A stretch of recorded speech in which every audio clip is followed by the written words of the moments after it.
તો બનાસકાંઠાના ડીસામાં રખડતા પશુઓનો ત્રાસ જોવા મળી રહ્યો છે। બાઈવાડા ગામ પાસે ગાય વચ્ચે આવતા બાઇક ચાલકને અકસ્માત નડ્યો છે। ભડથ ગામનો યુવક બાઈવાડા ગામે દૂધ ભરાવવા માટે જતા હતા, તે દરમિયાન અકસ્માત થયો છે। અકસ્માતમાં બાઇક ચાલક સિદ્ધરાજસિંહ વાઘેલાનું મૃત્યુ થઈ ગયું છે। યુવકનું મોત થતાં પરિવારમાં શોકનો માહોલ છવાઈ ગયો છે। તો બનાસકાંઠાના ડીસાની આ ઘટના, જ્યાં ડીસામાં રખડતા પશુનો ત્રાસ દિવસે ને દિવસે વધી રહ્યો છે। એક યુવકનું મૃત્યુ થઈ ગયું છે અને પરિવારમાં હાલ શોકનો માહોલ છે। વધુ માહિતી સાથે સંવાદદાતા રોહિત જોડાઈ ગયા છે। રોહિત, બનાસકાંઠા ડીસામાં રખડતા પશુનો ત્રાસ વધ્યો છે, જેના કારણે એક યુવકનું મૃત્યુ થઈ ગયું છે।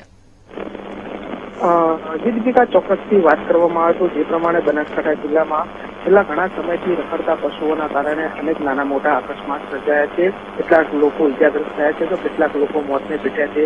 ત્યારે આવો જ એક અકસ્માત ફરી એકવાર સામે આવે છે।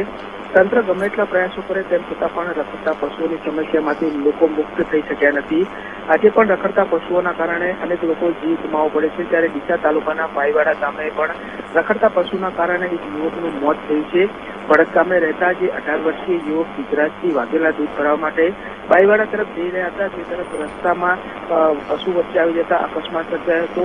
બાઇક પરથી નીચે પટકાતા લોહી લુહાણ થતા તેમને તાત્કાલિક સારવાર અર્થે ડીસાની સરકારી હોસ્પિટલ લઈ જવામાં આવ્યા હતા, પરંતુ ત્યાં જતા રસ્તામાં તેમનું મોત થયું હતું અને ડોક્ટરે તેમને મૃત જાહેર કર્યા હતા।